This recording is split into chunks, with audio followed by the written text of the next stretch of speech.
メジャー翻訳速報。ドジャースが接戦を制して NLCS 進出を決めました。山本投手の好投、エルナンデス選手の決勝ホームランなど見どころ満載でしたね。次はメッツとの激突です。両チームの熱い戦いを詳しく解説する番組をお届けします。ご感想などありましたらぜひコメント欄にお寄せください。それではご覧ください。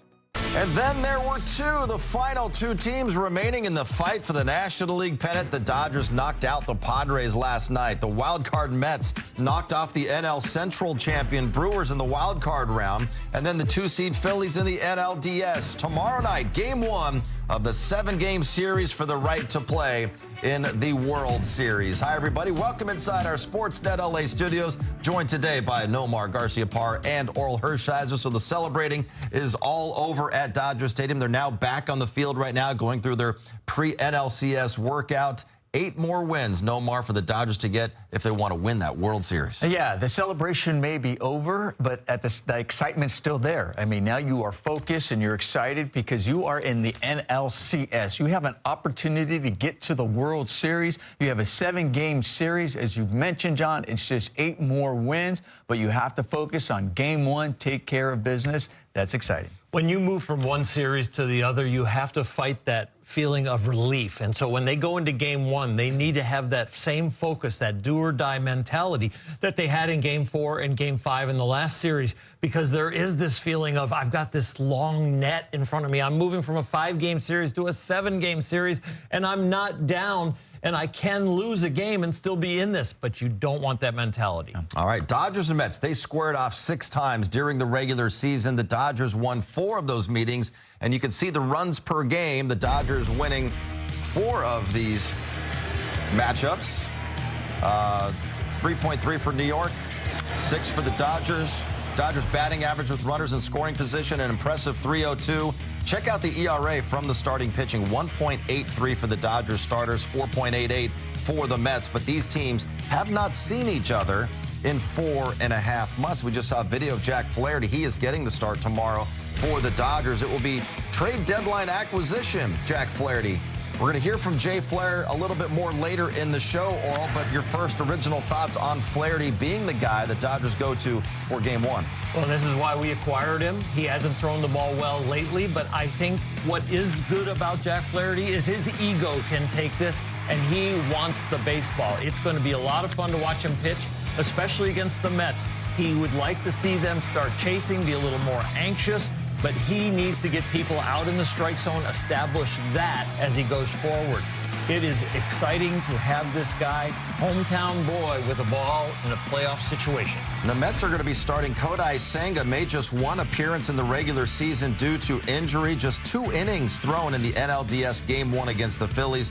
Nomar, what do you think about Senga getting the ball in this big spot? Well, obviously, they already had him thrown in a postseason game. He was effective, not, just allowing 1 run in that outing against the Phillies. But at the same time, I really see he possibly short outing because he hasn't pitched very much this year due to injury. So I can see Peterson. They have a lefty who also has started over the course of this season, but came out of the bullpen in that Game 1. I think they will probably follow that same thing, especially with the lefties in the Dodger lineup. So I think they're going to see both of those guys early in this game. It seems like the Dodgers have a chance to see a lot of left-handed pitchers from that Mets staff in this NLCS. We're going to break down some of the ins and outs of the series over the next hour. But right now, big picture-wise, Nomar, looking at it from 30,000 feet, what are your initial thoughts? Dodgers, Mets, NLCS. Well, it's going to be an exciting matchup. There's no question about that. You got a really hot Mets team right now, the way they are playing. The environment over there in New York and the fans, it's awesome. They're going to go out there. They're going to be on the Dodgers. It's going to be hostile. Well, the Dodgers just experienced that. So that's great. But, you were showing the numbers of these 2 teams who match over the course of this season.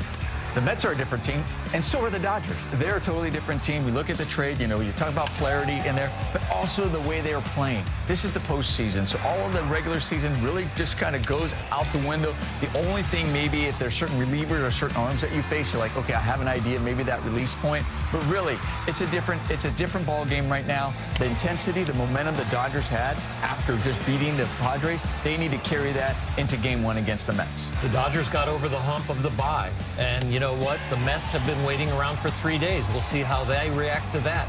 But I love the fact with the Dodger roster that so many guys contributed in the series win against San Diego.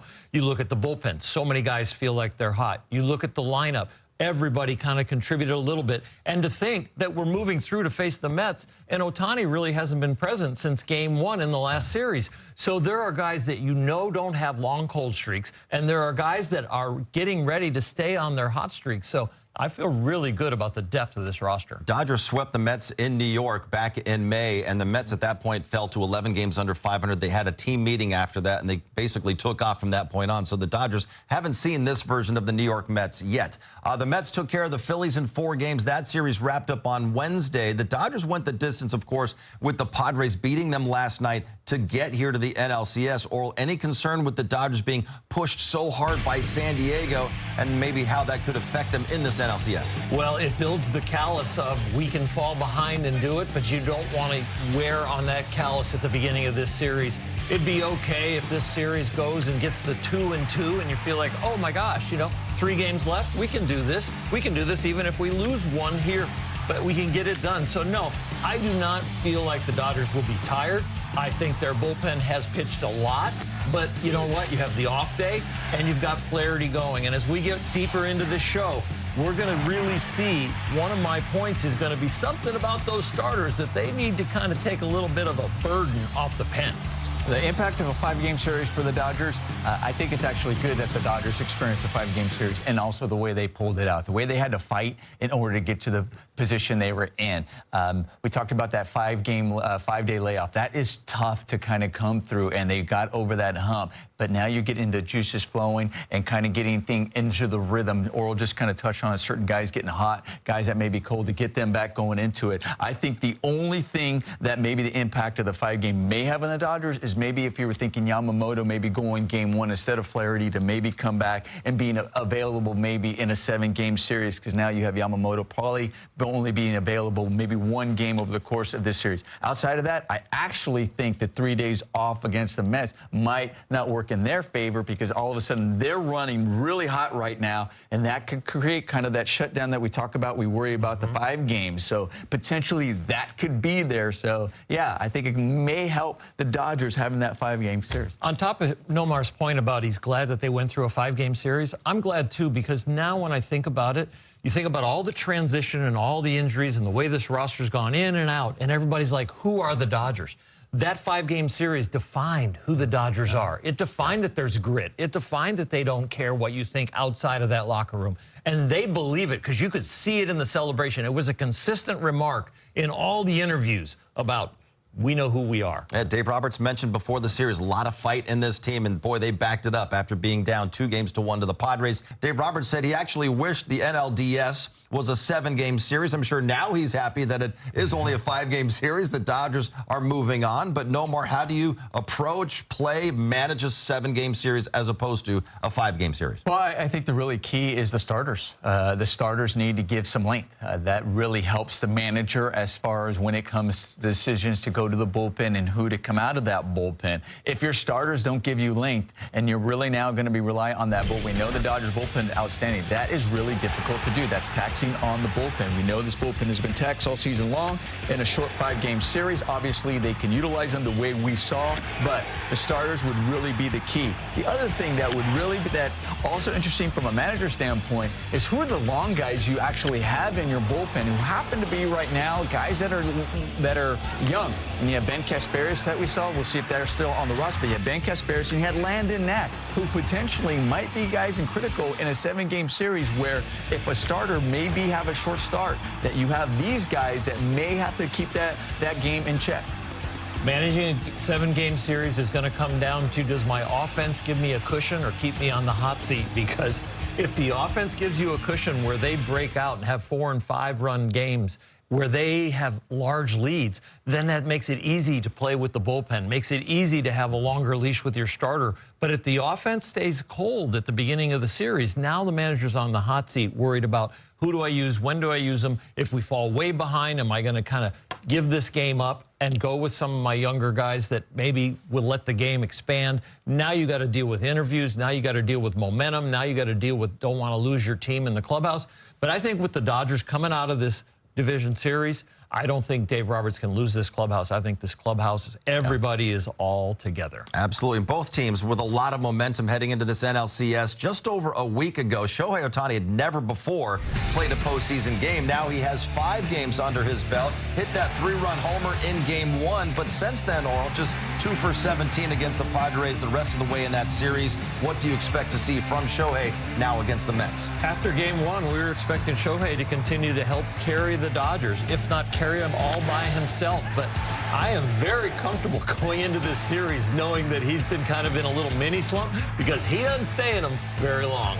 Listen, you know, the one thing, too, is when we looked over the course of the postseason, Shohei, when guys got on base, really was a different type of hitter. You know, I think when it came to the postseason, when we saw when nobody's on, it was almost like he was pressing, feeling like he had to do it. I know when you're leading off the game, you're the guy to try to get on the base. But even after that, all of a sudden, we look at the hits that he had. Was with runners on base, and I think that is critical for the bottom part of that line to get on, get some runners on base, and maybe they're willing to pitch to him a little more, or maybe some of these pitchers maybe getting the ball over the zone, and he doesn't find himself chasing as much. And he's going to be challenged against a lot of left-handed pitching, most likely in this NLCS. Still much. Jumps on the first one, sends a high fly ball to deep left field, and Hernandez does it again in October. Some of the guys just turn into something else in October. It's it hard, deep left field, the second home run from Hernandez. Kike Hernandez in the second, Teoscar Hernandez in the 7th, and the Dodgers have insurance in Game 5. Ground ball to third, picked by Hernandez. The Dodgers punch back and head to the championship series. Last night was a postseason win for the ages. 2-0 over the Padres in a winner-take-all Game 5. And instead of giving you a full highlight of the game, we're going to break down by the key moments from Game 5. I want to know, what were you guys thinking when these moments happened? I will give you a moment, and you can tell us. Nomar, I'll begin with you. The second inning, Kike Hernandez puts the Dodgers on the board. What were you thinking with this blast? After I was done screaming, I was also, after I was done, and I was thinking, this guy needs to be in the lineup the entire postseason. We said that even prior to this game, him being in there, saying, why was he not in there when the series started? But I think this kind of put an exclamation point on the fact that Kike Hernandez needs to be in the postseason lineup each and every day. That's why the front office and the coaching staff wanted Kike back for these moments in October, and we got to see they made a good, really good choice. Certainly did. Kike out there doing Kike things. Not sure what that is. The next one, it remained 1-0 through the 5th inning, Oral. Yoshinobu Yamamoto, he left after throwing 5 scoreless innings. What were you thinking? So many nerves at the beginning of the game about how is he going to get through the first inning, and he was locked in right from the very beginning. And as you continued to see him execute his pitches down by the knees, fastball low, split low, when he did throw the breaking ball, he didn't make any mistakes with it. The young man looked like he was worth the 12-year deal, the $325 million, and it felt really good to have him on the mound. I thought, 1, what a performance, and then I thought, 2, those who were wondering whether he should be starting this game, myself included, you know, proved that he was the right guy for the moment, and he came through. Just an incredible, awesome start, exactly what the Dodgers needed. It was really fun to watch him. And then he turned it over to Evan Phillips, or who got 5 huge outs, came out of the game after striking out Manny Machado. What were you thinking when Phillips was out there dealing? Well, Manny Machado and Tatis and a whole bunch of guys in their lineup started to feel the pressure of even a 1-0 deficit. And when they're swinging, these bullpen pieces out of the Dodger or in the Dodger organization are really, really good when they're well rested, and they are on a hot streak. So I felt very good that he was the first guy out of the pen. I was just thinking that, man, great pitches, incredible execution, right in the heart of a lineup. Guys that are so dangerous, especially they're just getting the swings and misses. Really just incredible performance by the bullpen. Top of the 7th inning. Another solo home run. This time it's Teoscar Hernandez. Nomar, what were you thinking? Again, we were all screaming, jumping out of our seats when we saw this. I was thinking clutch. That's the first word that came to my mind. And we should not be surprised because this is something he's been doing all season long. Teoscar Hernandez, I mean, it looks like he was born to be a Dodger, to come up and just live for these moments. He loves playing here, loves the fans, loves when the lights are on, and loves those big moments. If he was born to be a Dodger, he wants to be adopted, I think. This is a one-year deal. He took the choice to come here compared to multi-year deals. And when he hit that home run, it felt like to me, there's an extension in our future, and we cannot be without this guy in the future. He's a perfect fit here in Los Angeles, doing incredible things all year. Here we go. Oral, a scare for the relievers. Alex Vesia got the final out in the 7th inning. He struck out Jackson Merrill, and then he left the game before the 8th inning. What were you thinking at this moment when you found out Vesia has an injury? Yeah, when he goes out and warms up, it was like, yeah, we expected him to go back out there and have somebody behind him. But in the midst of the warm-ups, he's like calling out the bench, and you're like, okay, what is going on? And to tell you the truth, I was like, is it fake? Is it real? What's going on? And we were all nervous, and it was a pretty severe cramp. Hopefully it gets out, and hopefully he's on the roster as we move forward. I hope he's next okay. one, Nomar, Michael Kopech. He replaced Vesia. All he did was put up a 1-2-3 8th inning to keep the Padres scoreless. What were you thinking when Kopech was out there? I was thinking he brought the heat, he brought the intensity, and you know what the other thing he brought was the control as well, because he really controlled that intensity. He controlled his emotion while bringing it at triple digits with 102, climbing the ladder. He was able to command the zone, and boy, was he fired up. The entire stadium was fired up. You know who else was fired up? Blake Treinen. Oral, the final inning, the final out. Treinen closing the door on this 2-0 victory.